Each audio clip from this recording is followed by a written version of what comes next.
roll, please. Camera rolling. Right, okay. Stand by, quiet on the set. Here we go for take 2. Right, everybody should be rolling. Stand by, quiet on the set, please. And action. Now, Polly, let me tell you a story sweet as sugar. Once there was a young sugar glider who lived happily in a cosy nest with her mummy and daddy. Brothers and sisters were there, however, the time came when it was time for her to move out of the family tree. "It's time for you to find your own way in the world," said her mother proudly.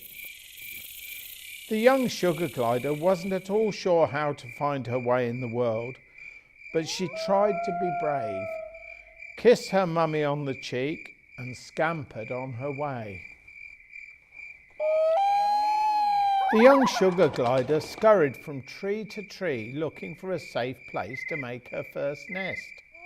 At last she came across a tall tree with a large hole in its trunk. An ideal home, she thought. After lots of hard work, the young sugar glider had built a very fine nest indeed.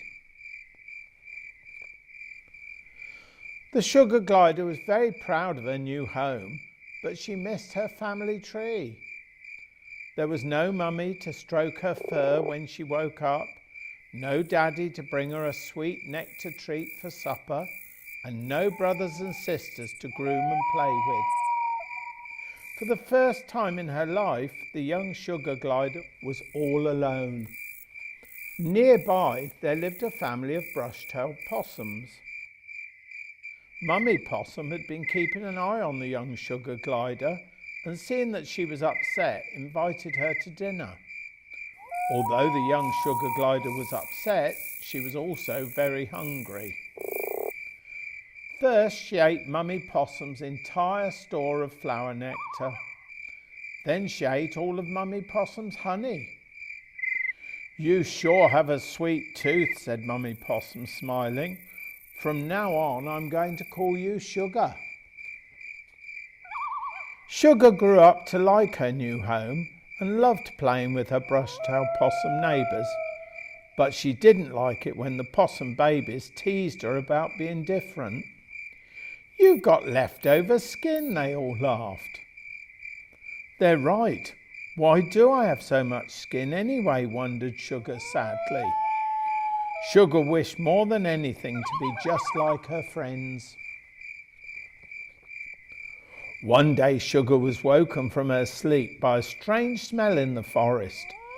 Suddenly the calm was broken as animals big and small stampeded past.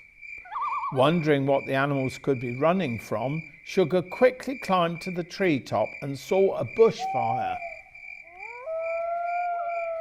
The bushfire was moving very fast and destroying everything in its path. Before Sugar had time to warn Mummy Possum and her family about the danger, the fire was crackling all around and they were trapped. Without thinking, Sugar launched herself from the branches of the tree and spread out her legs and arms. The skin the possum cubs had teased her about acted like the wings of a glider, and Sugar soared over the fire to safety. "So that's why I'm different," shouted Sugar excitedly.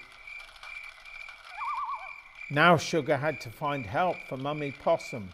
Jumping and gliding from tree to tree, she spied a herd of kangaroos in the distance. "Help, help," Sugar yelled. "There's a fire in the forest and my friends are trapped." The kangaroos heard Sugar's calls for help and followed her back into the burning forest. The kangaroos bounded back and forth, using their enormous feet to stamp out the flames. Soon the bushfire was under control and Mummy Possum and her family were safe. Sugar had saved her friends and had found her own way in the world, all in one amazing day. She had also learnt an important lesson. Sugar now knows that it is good to be different after all.